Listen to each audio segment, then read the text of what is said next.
kwenye vyanzo vingine. Ukumbuke kwamba halmashauri kupitia mapato ya ndani tunajenga mashule. Serikali kuu inatupa fedha, tunajenga. Lakini bado hatujafika. Bado tuna upungufu mkubwa. Sasa nikasema safari hii tukipata fedha kwenye vyanzo vyetu hivi, tunakwenda kusaidia kujenga madarasa huko kwenu.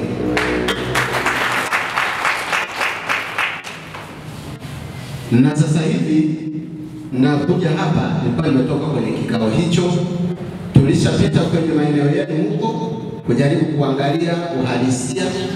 Tukasema hivi, kwa fedha tulionayo, maana mpaka sasa hivi tuna kama shilingi milioni 300 kama na 80 na kitu. Tunakusudia kufika mwaka huu tunaweza kukusanya mpaka kwenye milioni kama 500 na kitu. Padogo hapo? Padogo? Kwa hiyo tutapata kwenye milioni kama hizo. Sasa na mimi nataka nisimamie na Mungu anisaidie na timu yangu tukatende haki huko kwenu kwenye maeneo yenu. Tuboreshe mazingira yetu ya kazi, si ndio? Sasa nilikuwa na kikao hicho ambapo tunakuja kukamilisha madarasa ambayo yamejengwa huko kwenu. Madarasa ambayo yanataka kukamilishwa. Tutakuja kukamilisha madarasa zaidi ya 20 upande wa shule. Lakini pia kuna baadhi ya maeneo tutakamilisha nyumba za walimu ambazo zilikuwa zimejengwa zimefikia level fulani. Tutakamilisha baadhi ya zahanati, tutatoa fedha kwenye daharia huko upande wa sekondari. Lakini pia kuna na barabara tumekuwa tukisikia ina shida sana kutoka hapa mjini kwenda Godima. Kuna watu wametokea Godima. Barabara ikoje?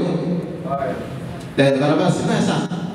Ile barabara inakosa fedha kutoka TARURA, kwa hiyo tunataka tuangalie namna gani tunafanya kurekebisha na hiyo barabara kupitia fedha hizi. Kwa hiyo nilikuwa kwenye kikao hicho na nikasema pia kina maslahi na nini. Kwa hiyo niwe radhi kwa kuchelewa, lakini ilikuwa ni kwa nia njema ambayo ni kwa maslahi yote pamoja, si ndio?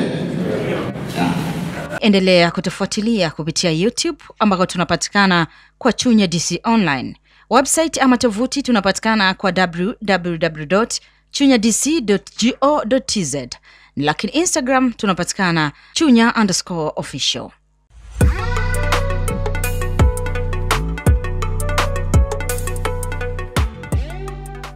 Chuo cha VETA Chunya kiko katika halmashauri ya wilaya ya Chunya, mkoa wa Mbeya, na ni chuo ambacho kilianza kufanya utekelezaji wa utoaji wa mafunzo mwaka 2023. Chuo cha VETA Chunya kimejengwa kwa kuwekewa miundombinu ya kuwezesha kutoa mafunzo ya ufundi stadi katika fani kubwa 6.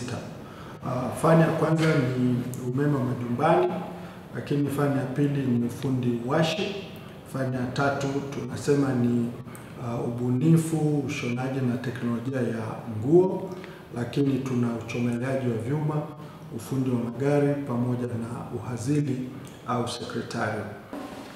Ni mwanafunzi katika chuo cha VETA cha Chunya na nachukua fani ya umeme. Na ningependa kuwashauri wenzangu ambao wako nje, vijana ambao hawana shughuli za kufanya, wanaweza kaja hapa Chunya wakajifunza. Tusikae tu kusema tusubiri kuajiriwa na serikali.